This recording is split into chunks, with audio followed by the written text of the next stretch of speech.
그러면 1주차 세 번째 영상 강의를 시작하도록 하겠습니다. 자, 이제 인간 발달의 본질 챕터에서 인간 발달의 단계로 넘어가게 되는데요. 여러분 교재는 25쪽부터 보시면 됩니다. 그래서 여기 보시면 인간 발달에 대해서 인간의 그 발달 그 과정에 대해서 대략적인 연령과 주요 발달 내용이 표 1-2로 제시가 되어 있습니다. 보시면 태내기부터 해서 영아기 한번 쭉 넘겨서 볼게요. 유아기, 아동기, 청년기, 성년기, 중년기, 노년기 이렇게 몇 단계죠? 하나, 둘, 셋, 넷, 다섯, 여섯, 일곱, 여덟 8가지 단계로 구분되어서 제시가 되어 있어요. 그래서 요 보시면 여기 교재에도 설명이 되어 있는데 아동기와 청년기의 시작의 경계는 명확하지 않다라고 얘기를 합니다. 아동기를 6에서 11세로 여기서는 해놨고요. 그 다음에 청년기는 11에서 20세로 이렇게 해놨는데 요 시기는 사람에 따라서 조금은 달라질 수 있다.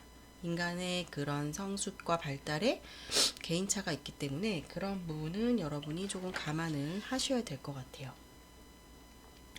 그래서 이 각각의 단계에 대해서 오늘은 자세히 보지는 않을 거예요. 왜냐면 이 각각의 단계에 대해서 우리가 한 학기 동안 계속 쭉 되게 자세히 배우셔야 되기 때문에 이거는 그냥 이렇게 인간 단계, 발달 단계를 이 교재에서는 8단계로 나눠서 보고 있고 각각이 어느 정도 시기로 이렇게 나눠지는지 그 시기가 그 정도로만 보고 넘어가시면 될 것 같습니다.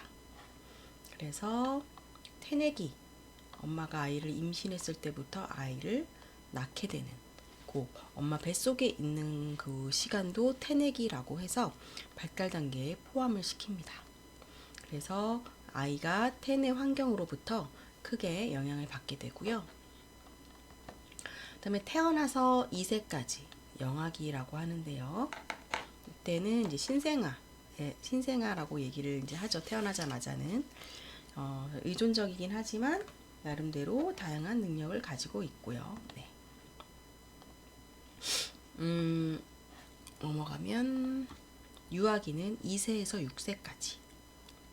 이때 특성도 한번 쭉 살펴보시고, 그다음 아동기는 6세에서 11세까지. 이때도 이런 특성들이 주로 나타나는구나 한번 읽어보시면 될 것 같아요. 그 다음 청년기는 11세에서 20세까지. 이때 이제 사춘기, 성적인 성숙이 일어나는 시기죠. 자아정체감 확립이 이 시기에 매우 중요한 발달 과업으로 이야기가 많이 되고 있고요. 그 다음에 성년기. 성년기는 모르겠어요. 여러분 이 수업을 듣는 분들이 성년기에 많이 포함되실 수도 있고 아니면 중년기나 노년기에 해당하실 수도 있을 것 같은데 성년기 이제 결혼을 하고 부모가 되고 자아정체감이 계속 발달하는 시기입니다. 40세에서 65세까지는 중년기라고 얘기를 합니다. 그래서 이때부터는 신체적인 건강과 정력이 감퇴하기 시작을 하는데요. 여성들은 폐경을 경험하기도 하는데 요새는 폐경이라는 단어를 잘 안 쓰고 완경 이렇게 얘기를 하시더라고요. 네. 이 시기에 중년기의 위기가 닥쳐올 수 있다 이렇게 얘기를 하는데 네, 저도 왠지 요즘에 제가 중년기의 위기인 것 같은 심리적으로 그런 생각이 가끔 들기도 합니다. 네. 그다음에 노년기는 신체적 능력이 많이 감퇴하는 그런 시기지만 하지만 대부분의 노인들은 노년기에 이르지 않은 그런 어떤 성년기나 중년기에 사람들이 생각했을 때보다는 훨씬 더 활력 있게 삶을 살아가고 계시거든요. 그래서 그런 부분에 대해서도 우리가 뒤에서 노년기 파트에서 많이 배우시게 될 거예요. 노년기가 사실 이제 고령화 사회가 되면서 노년기가 점점 길어지고 있잖아요. 사실 이 중년기와 노년기의 시작 나이도 요즘 세태를 시대적인 그런 흐름을 반영을 하면 좀 더 뒤로 미뤄져야 될 수도 있지 않을까 이렇게 생각이 들긴 합니다. 네. 여러분이 뒤에 앞으로 주차해서 자세히 배우시게 될 그런 발달 단계를 압축적으로 지금 잠깐 내용을 살펴보셨어요. 자, 그럼 이제 오늘 강의의 마지막 부분인데요. 인간 발달의 쟁점입니다. 인간의 발달과 관련해서 학자들이 주로 논쟁하게 되는 그런 거리들이 있어요. 그래서 여기서는 다섯 가지의 인간 발달의 쟁점에 대해서 제가 설명을 드리도록 하겠습니다. 그 5가지가 이렇게 제시가 먼저 요약식으로 되어 있는데요. 발달의 본질, 우리의 발달에 영향을 미치는 주요 요인이 무엇인가? 우리의 발달은 유전 때문인가, 환경 때문인가? 이게 하나의 주요한 논쟁거리고요. 두 번째 논쟁은 뭐냐? 발달을 유도하는 과정인데, 발달은 성숙으로 인해서 일어나는 것이냐, 아니면 학습으로 인해서 일어나는 것이냐? 그다음에 세 번째 주요 논쟁거리는 발달의 결정적 시기입니다. 발달을 하는 데 있어서 결정적인 시기가 존재를 하는 것인가? 그리고 결정적 시기는 발달의 속도와 어떻게 관련이 되는가? 네 번째는 발달의 형태인데요. 발달은 점진적으로 계속적으로 쭉 이어지느냐 아니면 계단식으로 비약적으로 이루어지는가? 이게 이제 발달의 형태인데 이것도 학자마다 이제 주장이 다른 거죠. 5번째 초기 경험과 후기 경험의 중요성입니다. 저는 사실 이 후기 경험, 초기 경험, 후기 경험 요 논쟁이 사실 저는 제일 흥미롭긴 한데, 그래서 발달에 있어서 영아기나 유아기 요때의 그런 초기 경험이 더 중요한가, 아니면 조금 더 컸을 때, 뭐 청년기라던가 성년기라던가 이런 후기 경험도 초기 경험 못지않게 중요한가, 이거에 대한 논쟁이에요. 그러면 각각의 논쟁에 대해서 조금 더 자세히 살펴보도록 하겠습니다.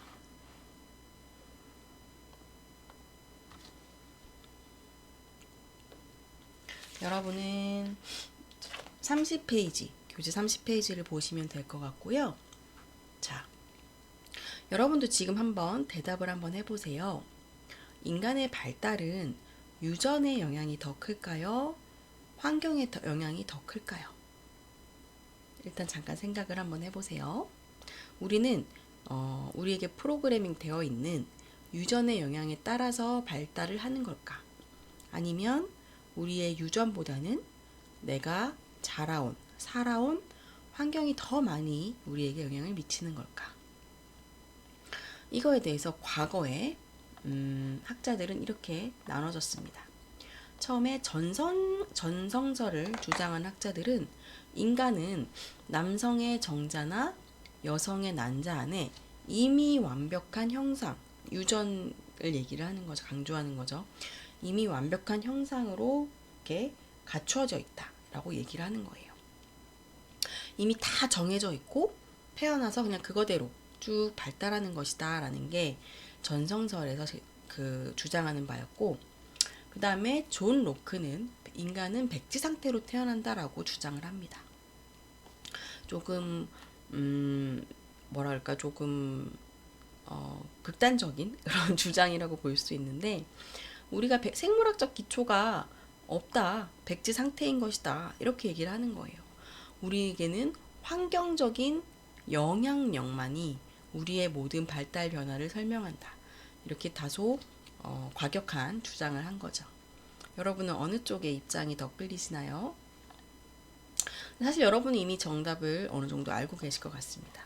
물론 정답이라는 건 있을 수 없지만 학자들이 이런 논쟁을 끊임없이 해오다가 도달한 결론은 환경과 유전이 상호작용한다는 거예요. 왠지 이런 결론이 나왔을 거라고 예측을 하셨을 것 같은데, 인간의 발달은 유전과 환경 한 가지뿐만이 아니라 두 가지가 상호작용을 한 결과다라는 얘기죠.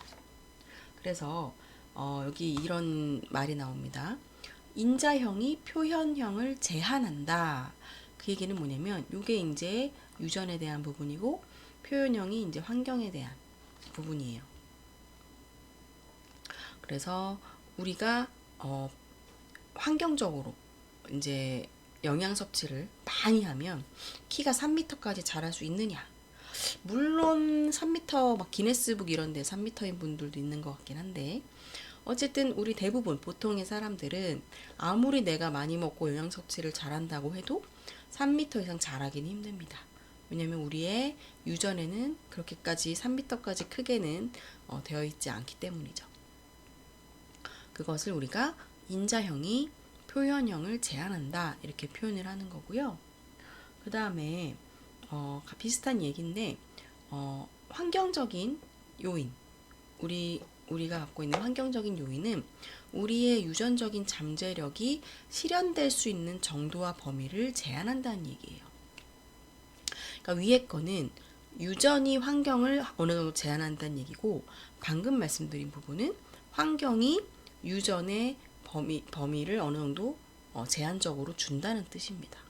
그래서 우리가 유전적으로 지능, IQ가 높을 수가 있는데, 이것도 만약에 뭐 유전적으로 지능이 150, 엄청 높은 거죠.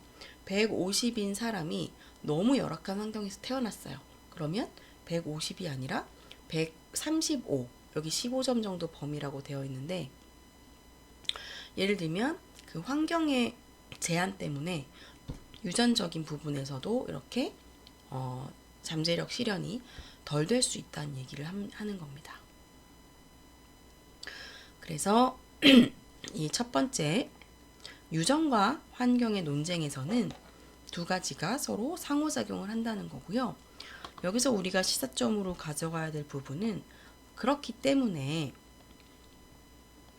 우리의 사회는 개인이 자신의 유전적인 잠재력을 최대한 발휘할 수 있도록 최적의 환경과 조건적인 상황을 조성해 줄 필요가 있다. 이렇게 얘기를 할 수가 있습니다. 그러면 두 번째 논쟁으로 넘어가도록 하겠습니다. 자, 이번에는 성숙과 학습이에요. 여러분은 발달에 있어서 우리가 이제 성숙이라는 건 생물학적 측면과 관련된 부분이잖아요. 성숙이 더 많이 차지할까요?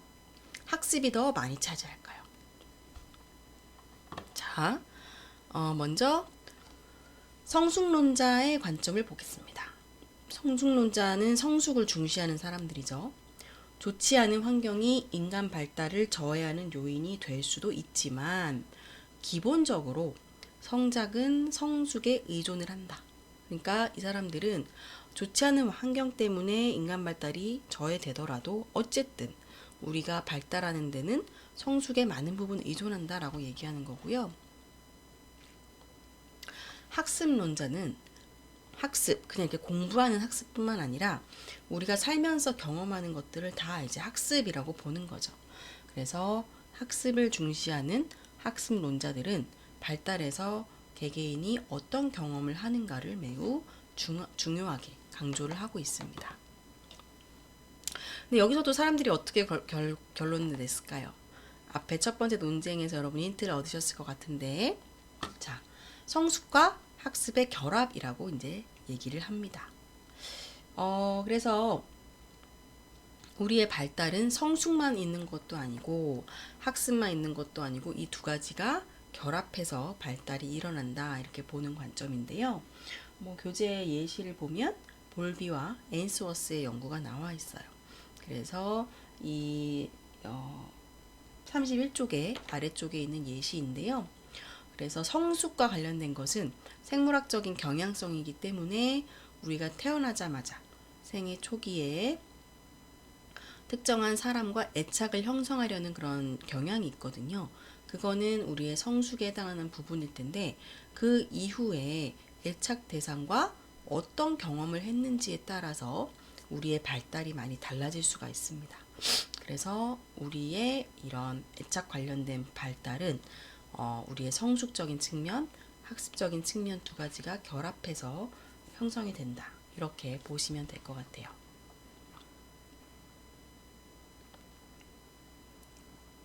여기 보시면 교재에도 나와 있는 사진인데 볼비, 오른쪽에 볼비하고 왼쪽에 에인스워스의 사진이 나와 있습니다.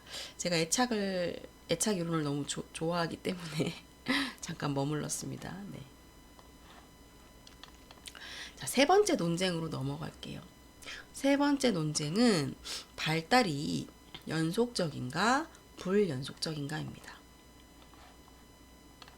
연속적이라는 거는 요 A 사진을 보시면 아기 때부터 이제 성년기, 중년기 갈 때까지 발달이 쭉 점진적으로 이렇게 이어져 있는 거를 볼 수가 있어요. 그렇죠? 근데 여기 불연속적 발달이라고 주장하는 사람들은 이렇게 계단이 되어 있습니다. 계단. 그러니까 비약적으로 발달을 하게 된다는 거죠. 그래서 발달이 연속적인 것이다 라고 얘기하는 사람들은 아이가 우리가 딱 아이가 한 돌 때쯤 말하나요? 이제 아이를 키운 지가 좀 돼서 아이가 언제 말하는지 잘 기억이 안 나는데 아이가 이제 옹알이 하다가 어느 날 갑자기 말이 탁 트일 때가 있잖아요. 엄마 한다거나 뭐 아빠 한다거나 부모 입장에서는 얘가 어느 날 갑자기 말을 하네 라고 불연속적인 것처럼 보일 수 있지만 사실은 몇 주 몇 달 동안 옹알이 막 하고 막 이상한 소리 지르고 막 이런 연습의 결과다라고 설명하는 게 연속적인 견해의 학자들이에요. 두 번째로 불연속적 견해의 학자들은 인간 발달은 이렇게 양적으로만 쭉 진행되는 게 아니라 질적으로 다른 단계를 통해서 진행되는 측면들이 있다. 그래서 인지적인 과정에서는 아이들이 어느 시기에는 추상적 사고를 못하다가 어느 시기가 딱 되면 추상적 사고를 할 수 있게 되거든요. 그래서 이거는 딱 비약적으로 발전을 하는 거지 연속선상으로 보기는 어렵다라고 얘기를 한다거나 또는 이제 중년기, 노년기 이때 이제 가게 되면 원래는 생식 기능을 갖고 있다가 이제 노화와 이런 쇠퇴로 인해서 생식 기능이 없어지게 되는 생식이 불가능해지는 이렇게 비약적으로 변화하는 것도 발달로 보일 수가 있는데 이런 것들은 불연속적으로 나타나는 거 아니냐 이런 견해도 있습니다. 그래서 우리는 이제 연속적 견해가 맞냐 불연속적 견해가 맞냐 이거를 뭐 꼭 이제 판가름을 한다기보다는 이런 두 가지 견해가 있다라는 거. 그래서 33쪽 중간쯤 교재에 보시면 이렇게 나와 있습니다. 상당 기간에 걸친 변화의 실제 곡선을 관찰하면 발달적인 변화는 연속적, 불연속적 두 개의 형태를 결합한 모양으로 보일 수 있을 거다. 이렇게 얘기를 하고 있어요. 그 다음에 네 번째 논쟁은 결정적 시기에 대한 논쟁입니다. 자, 인간의 발달이라는 것은 계속적인 변화인데 사람마다 변화의 속도가 다르기도 하고 또 발달의 시기마다 변화의 속도가 다르게 돼요.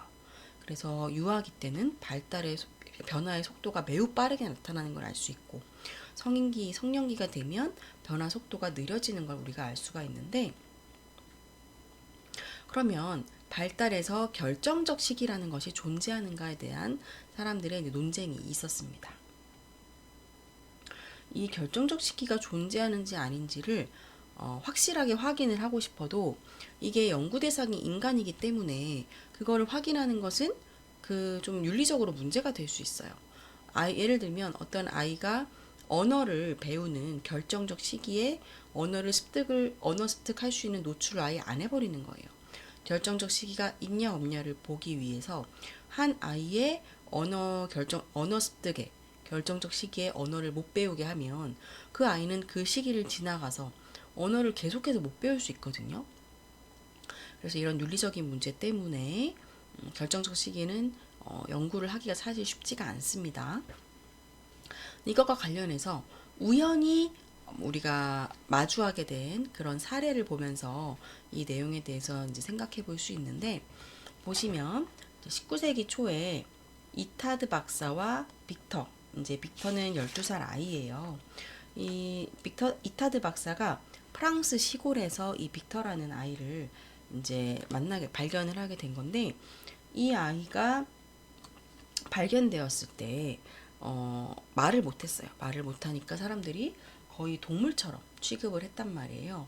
그래서 이 이타드 박사가 이 아이를 보니까 얘가 완전 뭐 지능이 떨어지는 건 아닌 것 같은데, 이런 생각을 하게 돼서 집중적으로 언어를 훈련을 시켰습니다. 근데 문제는 이렇게 집중적 언어 훈련을 했음에도 불구하고 언어를 끝내 익히지 못했다는 거예요. 그래서 이것과 관련해서 인간이 언어를 습득할 수 있는 결정적 시기라는 게 있고, 이게 2세에서 사춘기 시기, 요 시기가 언어를 습득하는 결정적인 시기이다, 이렇게 얘기를 하게 되는 겁니다. 또 존 머니라는 학자는 성역할이 부여되는 결정적 시기에 대해서 이야기를 하기도 하는데, 교재 34쪽에 보시면 태어나서 생후 18개월까지는 심리적인 성역할 부여에 있어서 융통성이 있다라고 주장을 합니다. 그래서 생물학적으로는 남성인 사람도 그 생후 18개월 안에 강력한 훈련을 통해서 여성으로 사회화를 시킬 수 있다라고 주장을 하는 거죠. 근데 이것도 인간을 대상으로 직접 실험을 하기엔 너무 비윤리적일 수 있기 때문에 이런 결정적 시기가 있는 증거들이 있구나라는 걸로 여러분이 이해를 하시면 될 것 같아요. 그 다음에 마지막 5번째 논쟁은 초기 경험과 후기 경험의 중요성입니다. 자, 이거는 우리가 상담 심리를 공부하면서도 접할 수 있는 그런 중요한 논쟁의 주제인 것 같아요. 34쪽 맨 밑에 이런 질문이 나와 있습니다. 만약 유아나 어린 아동이 생애 초기에 매우 불우한 환경을 경험했더라도 청년기 이후에 환경이 개선된다면 정상적인 발달을 할 수 있을까? 아니면 초기 경험이 너무 중요하고 결정적이어서 나중에 환경이 개선이 되어도 극복이 되지 않을 것인가? 여러분도 이 질문에 대해서 한번 답을 생각해 보시면 좋을 것 같아요. 아니면 이제 상담 심리에서는 이 초기 경험을 되게 강조해서 얘기를 많이 하고 있잖아요. 초기 경험을 중요하다고 말하는 사람들은 태어나서 돌까지, 1년까지 따뜻하고 애정어린 보살핌을 받지 못하면 이후 발달이 최적의 상태에 이르지 못한다라고 주장하는 학자들이 많습니다. 또 여러분이 많이 들어보셨을 프로이드라는 학자는 부모 자녀의 관계, 양육자와 아이의 관계에서 초기 경험, 아이가 태어나서 생후 몇 년, 초기, 아주 초기에 그 시기의 경험을 매우 강조하고 있어요. 이렇게 강조를 하는 이유는 나중에 성인이 됐을 때, 그때의 이 사람의 개인의 특성을 이해하기 위해서는 이 사람의 초기 경험을 봐야지만 그 근원적인 원인을 볼 수 있다. 이런 이유로 이렇게 초기 경험을 강조를 하고 있는데, 후기 경험도 중요하다라고 이야기하는 학자분들도 계십니다. 그래서 인간의 발달이라는 것은 딱 고정되는 게 아니라 인간의 발달은 끊임없이 변화가 나타난다. 그렇기 때문에 초기에 되게 불행한 경험을 했다고 하더라도 후기의 경험으로 인해서 인간이 달라질 수 있고, 발달이 되게 불완전했다가도 최적의 발달로 갈 수 있고, 그래서 초기 경험만 강조하면 되는 것이 아니라 후기 경험도 초기 경험만큼 중요한 것이다. 이렇게 이제 주장하시는 학자분들도 많이 계신 거죠.